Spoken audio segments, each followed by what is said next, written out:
It's the most important economic leveler of our lifetime. People are like, wow, look at these guys. They were like exotic animals at the zoo. Knowledge is different than expertise and intelligence. Has America created a new class of oligarchs that are based kind of right around where we are right now? No.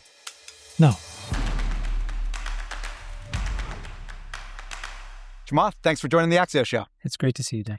So you've been in Silicon Valley for about 25 years, and now it's kind of become AI Valley. What's the feeling? What's your feeling here now compared to, say, when you came? Gosh, I think I mentioned this last week, but I think it's a bit of the tale of two cities here. We've always had this cycle of boom and bust. You know, when I first came, it was right before the first dot-com bust. And so I, like a lot of people at the time, I was a 20-year-old graduate from engineering, and I wanted to be, on Broadway, so to speak. And within months of me getting here, it was the top of the market. And we kind of went through the dot-com bust and the rebuild, went through it again in the mobile wave. We had a little burst of it in crypto, but that really didn't amount to much, really. And now this is the third big cycle. So in one perspective, sort of what's old is new again. We're going back through this cycle. The thing that's different this time around is in these other two cycles, we were very much these like cute, nerdy kids over there in California. And for the most part, we were both left alone, but generally trusted and generally pretty reasonably well-liked. And when we would always venture out of Silicon Valley, people are like, wow, look at these guys. They were like exotic animals at the zoo. And unfortunately, what's happened, I think, in this cycle is that there's a good amount of admiration, but there's equal parts, I think, what people are frustrated. They don't trust this community anymore. Certain people are viewed as pariahs. And I think that is hugely problematic considering what this technology is capable of, which far exceeds what anything we've done in the past. So this is why I mean by we're sort of, it's a tale of two cities. You do find this technology, generally speaking, AI, to be more important, consequential, maybe, than the past cycles? Yeah, I really don't. I want to be non-hyperbolic about this, but I think it's true what I'm about to say, which is it's the most important economic leveler of our lifetime. It is the thing that will create the most amount of equality if it's allowed to get to market. It is the thing that will allow anybody to follow their dreams and to build something, to build a life for themselves, to build a life for their family, outside of the conventions of what society says has to happen to make a living. Why is that? We are at a point where, kind of this old adage where like you stand on the shoulders of giants, right? Or you stand on the shoulders of all these people that have come before you. Think of what has had to happen for AI to happen. Well, you build the internet, then you build the first generation of companies, right? They make computers, they make mostly janky software.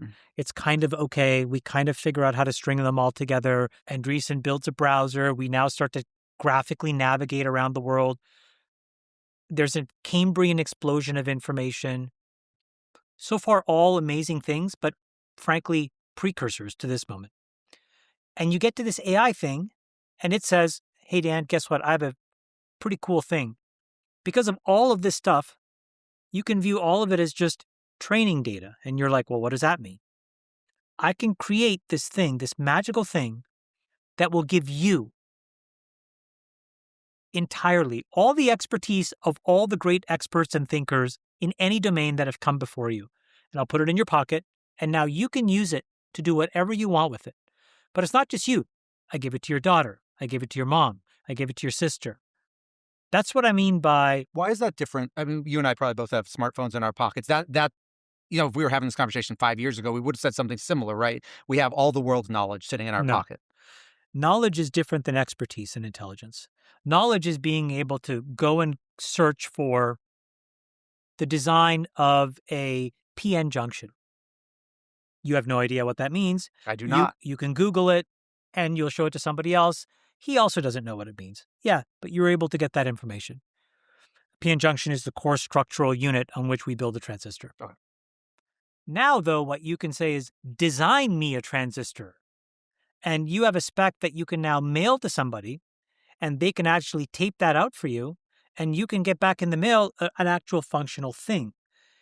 It's this level of expertise that you can shape that was not available before. So you're taking knowledge and you're putting it through this process that makes it actionable.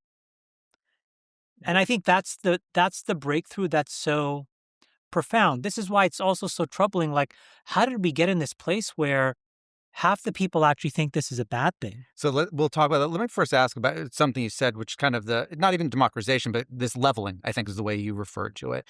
We're also seeing at the same time, though, folks who own these companies or at least lead these companies and they're larger shareholders, venture capitalists, which is something you do. There is Did. There seems to be definitely a capital inequality that gets formed by this. You talk about leveling. Is there also not a concern that just insane amounts of wealth, more than we've seen before, are going to get concentrated in an even smaller number of people? I think if we do it right, the answer to that question will actually be way better than what we want it to be.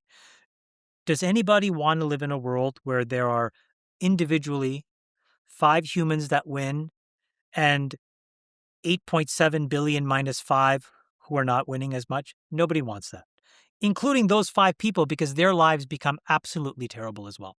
Okay? What do we all want? We all want to live in a place where 2 things are true. I decide to pursue something, nobody gets in my way. Nobody tells me I can't do it, that the amount of capital that is required to do it gets smaller and smaller and smaller and approaches zero, right? And then the second is I live in a society where so many other people are doing those things that are equivalently what that means for me, for them, so that we all appreciate that we're all trying to make something useful for ourselves. I think everybody wants that. Do you think that's where we're actually heading right now? It's not where we are, but it's where we can go. So meaning, I had this famous meeting. I tweeted about this a lot. It was me and Zuck and Adam D'Angelo, our CTO at Facebook. And we were raising this round in the middle of all this commercial chaos right before the great financial crisis from Microsoft. And I think we raised like $1 billion, which now today seems like a pittance, but at the time just seemed like all the money in the world at this crazy valuation.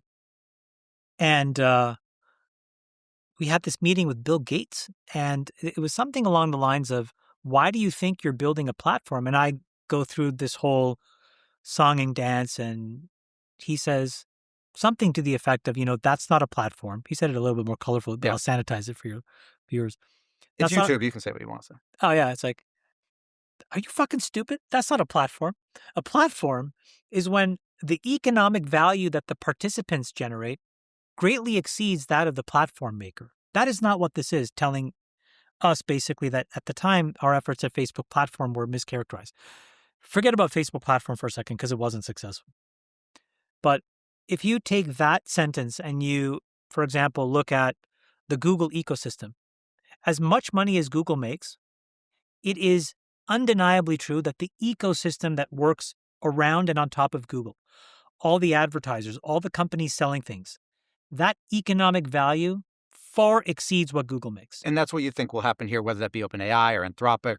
You think what's built on top of them will exceed the values there? It has the potential if we don't fuck it up. So go back to this. So this is why I think it's so important for everybody to realize we have the ability to put a genius level co-founder beside every single human, man, woman, child, independent of age, creed, country, sexual orientation. All this equality stuff that we've been blathering on about for years is actually finally possible. What's real equality? It's when you are as smart as the smartest human. You are as capable as the richest human. You're as ingenious as the most connected human. That's possible today.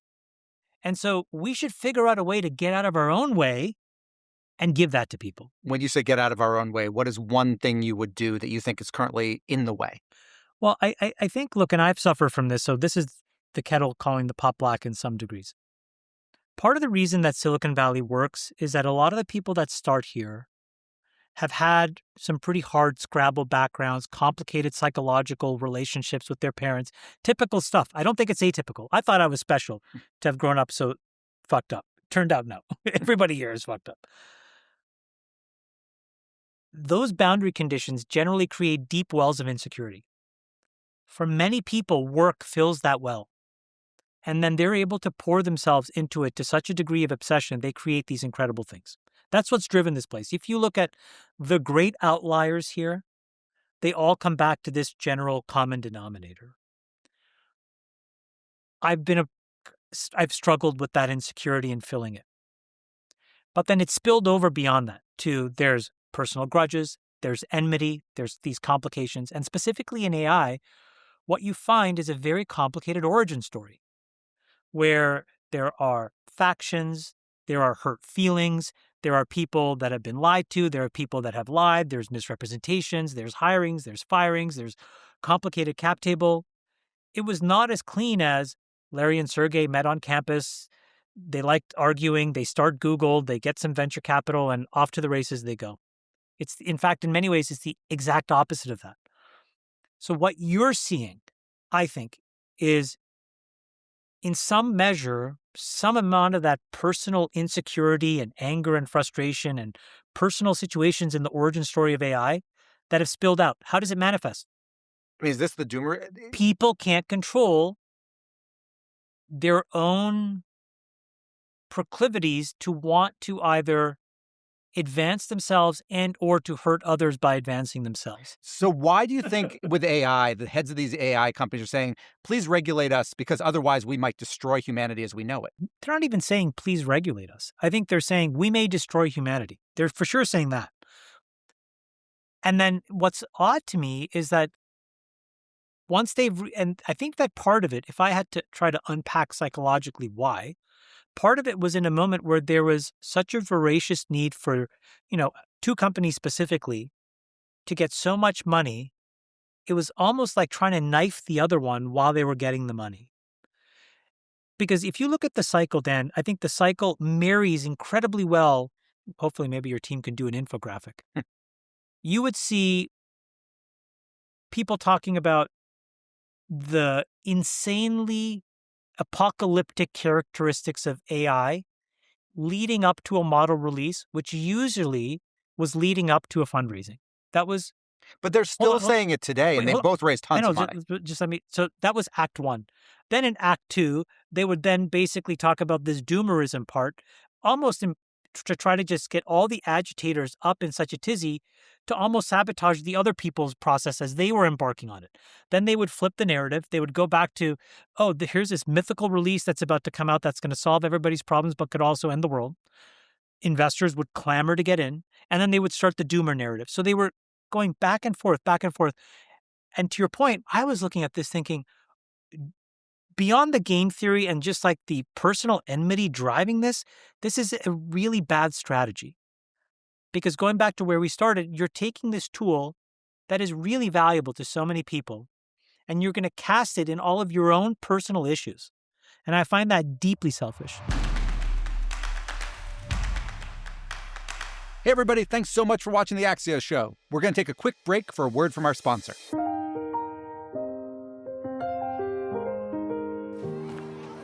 When it's not always raining, there'll be days like this. When there's no one complaining, you're good to me. there'll be days like this.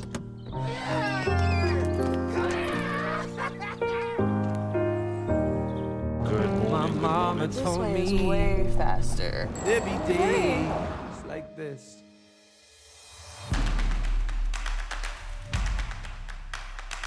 Do you feel, I know you are not a doomer and you criticize doomerism. Is there any part of you, a small part of you that thinks, I don't think that's what's going to happen, but it might be?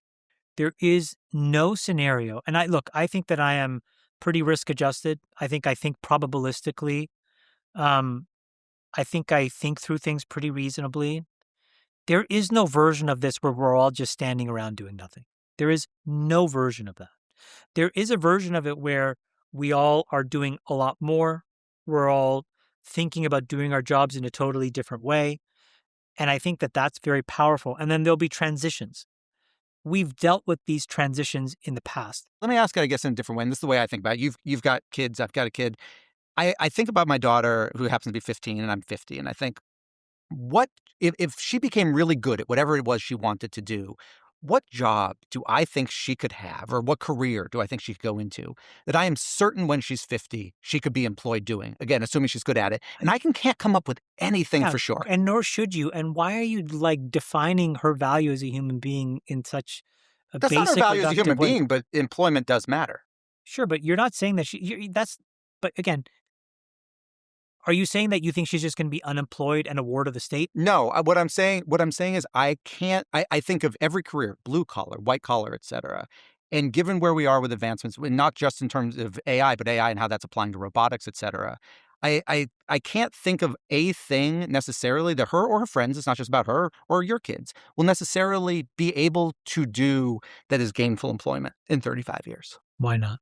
Because every job I can currently think of, I could make a case, potentially, that it could absolutely be replaced. Give me an example. Plumber. Okay. Plumber. You've got physical models, robot, an R2-D2 version that is better at getting under cabinets than you or I would be, comes up the steps and can do that job. Okay. Who owns the plumbing business? A robot?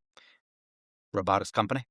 A robotics company. Which wouldn't necessarily need to have all that many people to run it anymore. You don't need an accounting back office. You don't need HR departments. You don't need all the things. But there are no people in the Maybe world a couple that pee and poo. Like, I don't understand. Like, Maybe we can go through this and unpack it all. Okay. I just think that so you don't have. So this doesn't. It's fine. It doesn't worry you. It's an incredible headline, and I think it's great to spark a debate. But if it's then not rooted in some amount of like at least looking at some patterns of the past and trying to critically analyze, will there still be people in the world? Seems like that's growing unabated. Will they continue to live, eat, and breathe? Seems so. Will they continue to need housing? Seems so. Clothing? Seems so. Will they want to do more things with their time? So, for example, today, let's say that if you went back 1,000 years, how did a person allocate 24 hours a day? Probably a task. Right. And if you fast forward 1,000 years, that person now has 35 tasks that they can allocate their time across. Some are work, some are leisure, some are with their family, some are vacationing, some are thinking. There's a panoply of options that technology and progress has given the human individual in order to allocate their time. I suspect if you just trend it, that 35 things now goes to 300 things over the next 1,000 years.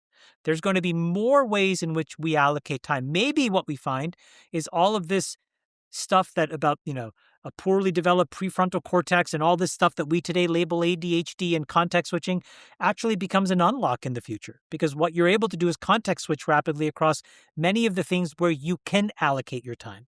And maybe how we've defined concentration changes. My point is, there's all ways to have this argument that aren't as reductive as, it's all over, let's just give up. On the other piece of doomerism isn't the labor side, but is, as you've talked about, kind of the end of humanity, the bioweapons piece, the war piece. Does that worry you or does it not? Yeah. Every single technology that's ever been created is fundamentally deterministic. What does that word mean? It means anything that is possible will be possible and done. With respect to technology, every single time we've invented something, every single time, we've had the good cases and the bad cases. It's come as a basket.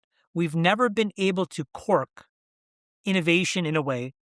All we've been able to do is shape it where it's overwhelmingly good, where it's overwhelmingly positive. So to your point, in the distribution of outcomes, when you create a new tool, like when we figured out how to take atoms and smash them together, the overwhelming majority of those benefits are seen in the lights that are here. It's the energy that's relatively abundant. It's super clean.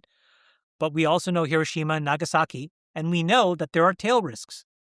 It will be the same for AI. There will be nefarious and bad uses of it.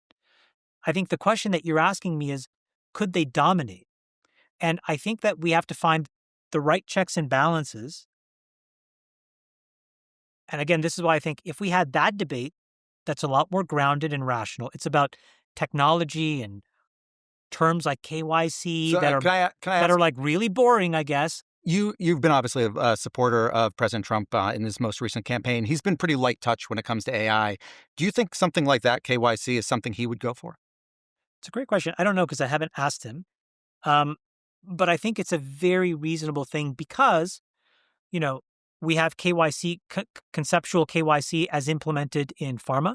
We have conceptual KYC as implemented in the Department of Commerce, in Treasury. For all different kinds of things, there are reasonable checks and balances to get access to the bleeding edge or the leading edge. This is a reasonable class of product that is important enough that we should do that. You said you hadn't asked Trump specifically about this. What is it like talking AI with him? Oh, he's really inspiring. I mean, I have to say, here's the thing with him that in my limited interactions with him, but he's really curious. He's really smart. His intuition is off the charts. I'll tell you a very specific example. I had a meeting with him. I had a deck. I had like a complicated. What were you pitching him? It's not a pitch. I was just like walking him through like some structural issues, explaining. In this specific case, it was like data centers and electricity rates, and the underlying reasons why electricity prices are going up, which have more to do with the business model of the utilities, have very little to actually do with data centers, water consumption, and then some structural ways to, decrease Americans' electricity, right? It's like a 15-page deck. And he's one of these guys where he's listening, he'll scan it, he's scanning it while he's talking to you, he listens to you, and then he goes right to the one thing. And I have a lot of respect for this because like I've seen some of the most incredible like survivors, like the people that have really thrived over decades, they have that one skill. They can like go in and go, that thing, that little detail, that thread, and pull it. So my experience with him is like, it's quite impressive. When I anchor him to the other people in business that I've interacted with, he's really up there. What's the smartest, or if not smartest, maybe most interesting question he has asked you about AI? I mean, we don't have that many conversations. So You've had some, though. You've had more than I've had with him about AI. Well, I mean, it's constantly about pressure testing the assumptions. What happens if these models are nerfed? What happens if, China is able to win the AI race? What happens if this class of silicon gets there or it stays back? So I think he's quite versed in what's going on. When he was recently at the G7, a bunch of big tech executives, including heads of major AI companies, joined him for part of that. Do you believe when I say we, has America created a new class of oligarchs that are based kind of right around where we are right now? No. I think what we have to understand is, and you may disagree with this, but we were hurtling, we as in the world, hurtling towards a monocultural blob. What does that mean? Countries didn't matter. Boundaries didn't matter. Cultural conventions didn't matter. Language didn't matter. Religion didn't matter. What mattered was this monocultural Borg organism that was being formed.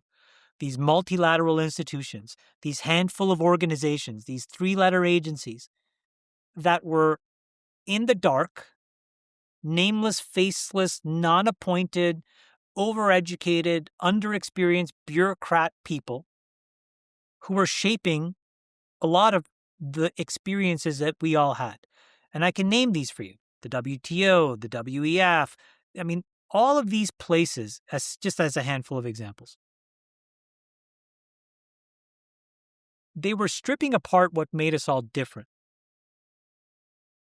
And whether you agree with that or not, I disagreed with it vociferously. We are in a period where the pendulum is firmly going back into the other direction. And it's not just an American phenomenon. It's every country starting to reassert its own cultural independence and, in the case of America, our political and economic independence. And it just so happens that when you talk about it that way, I mean, I got to be honest with you, we're the dream team. Like when you go and you want to project American exceptionalism, and it's like us versus France or us versus pick your country. So that's what you view it as. So whether it be Sam or Dario there, you view it as Whatever issues I have with the frontier labs, and I think they could have done it better. Do I want them to win or China to win? I want them to win. What does that mean? When you said them, when I hear about the AI race, are we going to win China? You've said it. What does winning mean? I think in this case, you want to have a diverse ecosystem of tool providers that can make sure that this economic empowerment, this idea of mobility, is available in a transparent way. Meaning, China has made a very important decision, and I think a very smart one, but it has a weakness. The decision that they've made is America has these closed source models, right? So we're inventing this incredible machine, but there are 3 or 4 closed machines. And as much as you want to say that they are making a completely transparent machine, they're not. But they are making one part of it transparent. There's a little window where you can see a little bit of the gears moving. The thing is, you don't know how the gears are made. Nor will you ever. But the open models is obviously where China is going. Do you think China is... No, they're going open weight. They're not open source. You don't know how the gears are made. You have a little window into a machine where you can see the gears turning and you're like, yeah, there's gears there. You can see more of those gears than you can see of the gears downstream. Right. So what I'm saying is we need a vibrant ecosystem of trusted actors in America, okay? Because there are consequences for them mucking around with the gears. We're going to get a bunch of cheap alternatives from all over the place. We're going to want to know who they are. And so you want 1,000 flowers to bloom here. Can I ask about the cheaper alternatives question, which is there's so much capital that's gone into basically 3 companies, right? OpenAI, Anthropic, SpaceX, which is now public, but still tons of capital went into XAI. Do you feel, were those the better bets, or do you think those companies eventually are going to get undercut? But you've already seen Microsoft, for example, partnering with DeepSeek. Axios just reported. Do you think we're going to look back, I think of when you came to the Valley, at some of these companies and go, man, that was not just a bubble. They got beat by a cheaper, smarter version. It's a very important question what you're asking, and I think if you go back and look at patterns of business, there's this really important pattern of business that is very you ignore it at your own peril, which is that when you over-earn, if you're an economic actor in any game, when you over-earn, it naturally attracts people to take that margin away from you. Unless you have something that's fundamentally monopolistic and closed that only you can make, you are never allowed to earn massive rates of return over above some premium over the cost of capital. Sorry, that's a lot of words, but what that is let me say it simpler. Unless you have a monopoly like Google or a monopoly like Facebook, you will engender competition, especially when we all know the recipe for making these things. These are not a hidden secret. So I'm curious, do you feel that that if not the monetary valuations, there's inflation, et cetera, but do you feel that OpenAI and Anthropic, who are leading this race right now, we will look back in 5 years and they'll still be leading the race? I think that they will be a plurality, but they will not be a majority. I'm just curious, if I said to you, Chamath, I've got 100 shares of Anthropic here, 100 of OpenAI, 100 of SpaceX. They're all free to you, but you can only take one stack, and you just want to make money eventually. Which stack do you take? SpaceX, because it has the most broad optionality. You have to also underwrite. Like if you're being an investor in that example, I think Anthropic will over-earn in the short term because they're just a superior product and have superior enterprise adoption. We use it at 8090. It's our foundational model for a lot of our work. It's exceptional.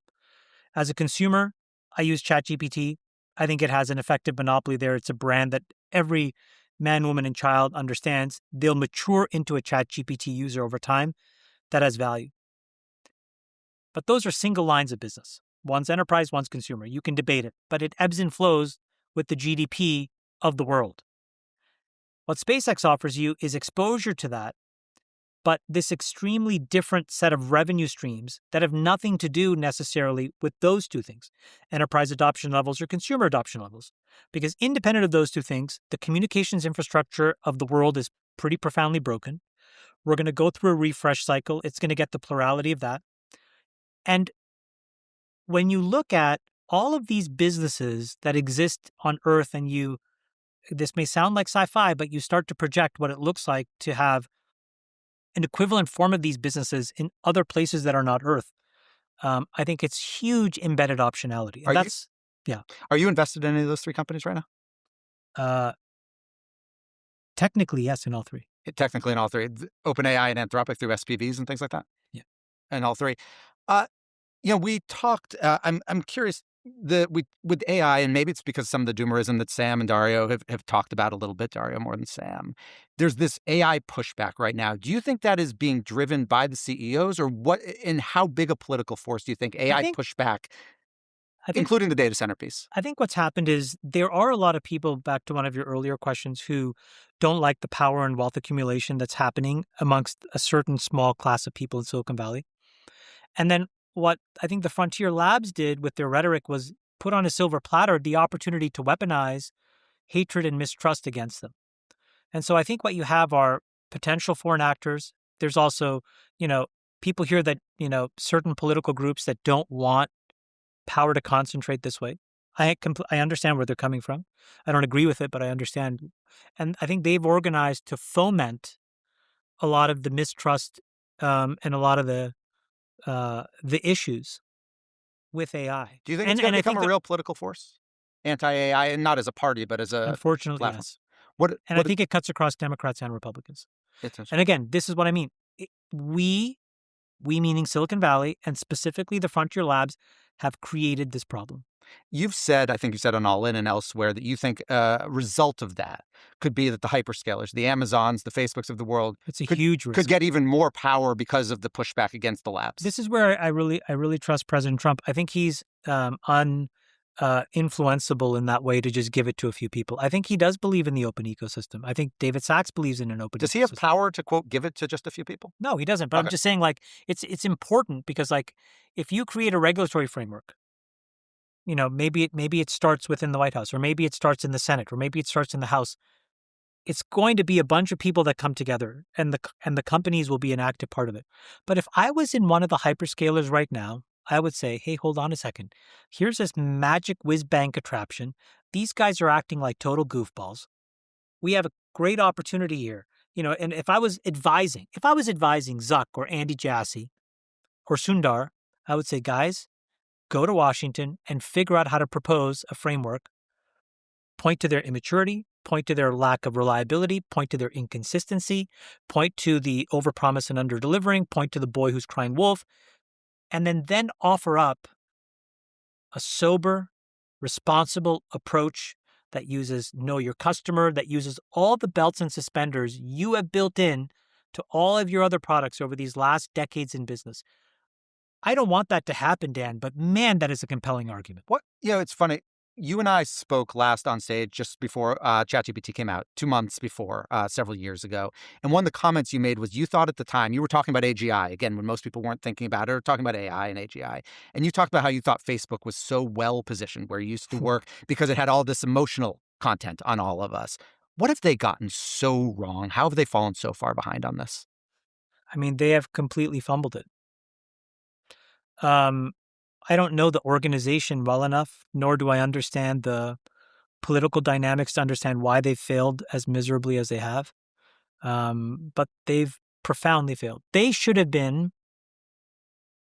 It's so eerily similar, actually. When I left Facebook, I was very frustrated because I wanted to build a phone, and I was in the midst of trying to build a phone, and I thought, hey, here's this third leg of the stool. There's Google and Android, there's Apple and iOS, and there should be Facebook and this Facebook operating system. And we made a bunch of technical decisions, and, I lost, somebody else won, I left after some number of years there. And in a weird way, I think we're seeing this again, where they could have been a third leg of the stool. The third leg, meaning there's the closed source American options, there's the open weight Chinese options, and there could have been this bulwark, this ginormous company defending open source, open weight. Now, there is a company that has met that moment, which is NVIDIA. And I think Jensen has done an incredible job. If he could have had the same level of kind of awareness and distribution power that Zuck has, I think we'd have a very different ecosystem. We'd have very different sets of checks and balances. And what I mean by that is Mark can turn around tomorrow and all of a sudden light up 2.5 billion people on WhatsApp, some number of billion people on Instagram and Facebook. But, I think... Do you think it's salvageable? You said they fumbled. Could he pick up the ball and run to the end zone? It's pretty unlikely at this point. We started this conversation talking about Silicon Valley then versus now. You come into Silicon Valley. We've obviously talked a bunch about the White House. I'm curious, you came here via Canada. One of the things of this White House, kind of one of the marks, has been a combination of cuts to basic R&D funding and also cuts to legal immigration, illegal immigration also, but also cuts to legal immigration. Do you feel we are handicapping ourselves for that when you think of Silicon Valley as this place where all the greatest minds come?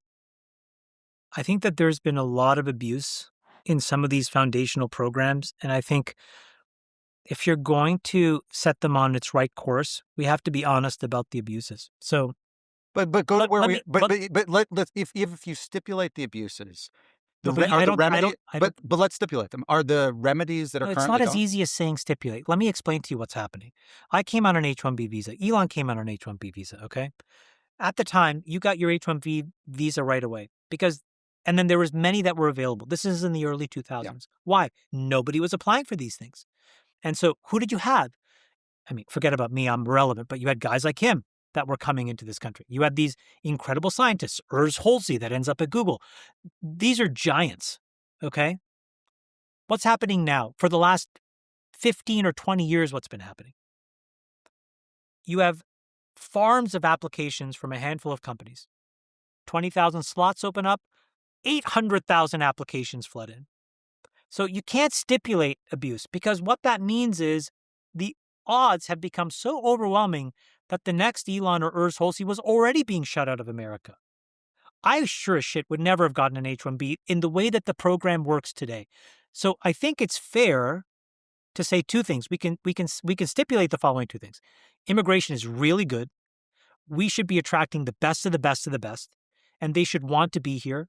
But we should also make it fair so that the best of the best of the best who have been getting Heisman for the last 5 years because a handful of companies in certain countries have abused this system, you need to stop and tourniquet the bleeding so that you can reestablish trust with the American population at large. There's a lot of people that look at me and say, that guy's part of the problem. You can see it in the comments on X, and I'm like, wow. Me? But do you think that's partially because of the rhetoric that's come from D.C., come from this administration? No, I think that's been building up for decades because they see the abuses on the ground. They see the people that show up and they're like, wait a minute, this people is not smarter than me. All I can see is wage suppression. We have a responsibility for the people that are here and paying into the system to answer their questions honestly. You can't stipulate and move on to everything. You can't. Sometimes you got to say, you know what? That was gross abuse. Can we talk briefly? One of the things that you did, where are we now? Probably 5 or 6 years ago, you got very big into SPACs, these special purpose acquisition vehicles, these blank check companies. A lot of it didn't go so well for you. You got back into it. About a year ago, you launched one. I want to make sure I get the name right here. The American Exceptionalism Acquisition Corp. But you haven't acquired anything yet. Are there not exceptional American companies to buy? When you acquire a company, there's a multi-month process of diligencing it, going through audits, putting together the right materials, closing a merger agreement, and announcing a deal. I'll just leave it at that. Suggest there's something coming. How do you think about... But can I go back to the SPACs? Sure. I think it's important, like, what did I learn? I think is important. Probably the most important thing I learned, which I fought from accepting for a while, was that my incentives were grossly misaligned. You pushed me on that a lot. Yeah. Andrew Ross Sorkin did. And I was too insecure to admit it. I was like, no, this is the game. This is how it works. But I think you guys were right. My incentives were totally and fundamentally misaligned because I could do a deal and still get paid. Even if the deal... I don't think I did bad deals in the way I underwrote them. But I think the stock performance is what the stock performance is, and that's undeniable. And it's very much a mixed bag. I think if you own them all equally, maybe you're almost at break even, but that's quite sad considering what the S&P has done. And it's a complete outlier negatively relative to my performance and everything else I've done. But I got it wrong. So I wanted a second bite at the apple, and I wanted to reset it, and I wanted to change the fundamental flaw that I took advantage of before that I could fix now, which is now the incentives are such where I make nothing unless the thing rips. Now, that's one class of problem. The second class of problem, which I have not fixed yet, must be fixed. The capital markets in America have gotten totally sclerotic. There are a few gatekeepers. They control all the access to the money. It used to be the case that companies used to go public much, much sooner in their evolution. It used to be the case that analysts would cover you think those that's companies. because of gatekeepers? You think it's because you've got so much private capital flooding? Companies don't have. They used to go public because they needed the money. Well, you're debating a chicken and egg question. Dan, we need more options. And if you had more options, there would be less private capital. Why? It would make more sense to just underwrite them in the public market. Why? Because you can get in and get out. You don't need to have a 15-year fund commitment. Nobody would do that if you could buy Google at a $20 billion valuation and let it run. Nobody would do that if you could have bought SpaceX at a $50 billion valuation and let it run. Or Anthropic or OpenAI at $50 billion versus $1 trillion. It's a very different exercise when you have a few companies going public and only a few. So I tried with the SPAC. It didn't work. Part of it was my incentives were misaligned. I fixed the incentive part, but I'm going to keep banging on that door. Now, it's my side job because I have to run a company. Do you feel you have so much with this one? I know you can't say there's a company. It sounds like there might be a company. Assuming this goes through, you buy it. Do you personally, in terms of your, call it credibility, reputation, feel you have a lot riding on this one succeeding, assuming one comes? More so than you did on others? Not a lot, but I have a deep responsibility to myself to fix what's broken. I am an incredibly competitive person. I cannot describe to you, like, when I start something, I will perfect it until I win. That is a blemish on my track record, and I'm going to fix it. My final question to you, speaking of that, we just had Father's Day.